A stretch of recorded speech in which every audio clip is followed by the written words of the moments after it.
Hello, I'm Philip Hanson, and last time we had a look at Ionic's new Grafter pole, and as promised, this time we're going to have a look at the Grafter Plus, which is very similar to the Grafter. This pole is only available in 3 sizes, as opposed to the 5 for the standard Grafter. You get this in a 24, 28 and 32 foot version. This one, the 24, I think is probably going to be the most popular. It's probably the most useful size. 24 feet is not a bad reach. It's nice and light. The handle sections are quite narrow. It's comfortable to use, just like the standard Grafter. It has that sheeny surface, which it does feel nice. Whether that will affect its use or not, I don't think it'll make much difference, but nevertheless, it's quite distinctive. It has the transverse clamps, same as the standard Grafter, which have plenty of adjustment. You can also take the levers off and turn them the other way around to use them left-handed if you want to. The brush head is the standard Ionic double trim residential brush, which has the 2 lengths of bristle. And of course, it's got the adjustable angle crank, so you can change the angle of the brush head. As far as weight goes, well, I had the Grafter Plus and the standard Grafter on the scales earlier on, and the difference was hardly noticeable. The Grafter Plus is lighter than the standard Grafter, but by such a small amount, you probably wouldn't notice it in everyday use. However, the Grafter Plus is a little bit more expensive than the standard Grafter, and the reason is simple. Whereas the standard Grafter is about 15% carbon fibre content, the Grafter Plus is about 55% carbon fibre, which in theory should mean that the Grafter Plus is significantly more rigid. Now, for those who don't know, how rigid a pole is an absolutely crucial consideration when buying one, because the more rigid a pole is, the easier it is to use. It's that simple. It's easier to reach over obstacles, it's easier to extend, it's easier to contract. It's definitely one of the key considerations, along with weight.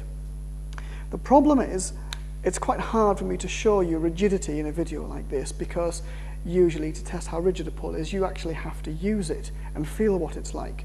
But I've tried my best. I've got a little test set up over at the other side of the BWCA training centre, so let's see if we can make that work. Okay, well, hopefully this will help illustrate the difference between these 2 poles. I've set up this little test here at the British Window Cleaning Academy's training centre, where I've got both the Grafter and the Grafter Plus, and I've extended them all the way out and then leaned them against a metal bar, and then I've jammed the lower end underneath some training windows just to hold them steady.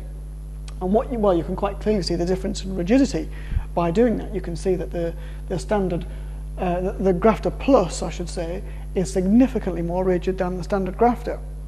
And the thing to remember as well is that because these poles are almost the same weight, there's only a few grams between them, the reason this one is bending less isn't because it's lighter and therefore has less weight pulling down on it, it's purely because it has better rigidity. And that, of course, is because it has a greater carbon fibre content. So that's the Grafter Plus pole. That test rig to have a look at the rigidity actually worked a little bit better than I expected, so I think we may well return to that and try some other poles using the same method. But in the meantime, I hope it illustrated to you the difference between the Grafter, the standard Grafter, and the Grafter Plus. This is obviously significantly more rigid. And I think that the Grafter range generally, both standard and Grafter Plus, are good ranges of poles. For me, I think the most attractive thing, other than of course the price, they are not expensive poles, is the shortness of the sections, how small they are when they're collapsed. That makes them easy to use, makes them more easy to use in a confined space. It makes them easy to extend and contract, especially if, like me, you're not particularly tall. I think that will be a big attraction. And as I say, I think the 24-foot version, this size, will probably be the most popular. Well, you can read more about this pole and other poles on my blog at professionalwindowcleaner.co.uk. As I've said, with rigidity being such a key issue to do with poles, I think we'll probably have a little look at other poles as regards rigidity using my little test rig that I've managed to put together, and we'll see how these poles and others compare.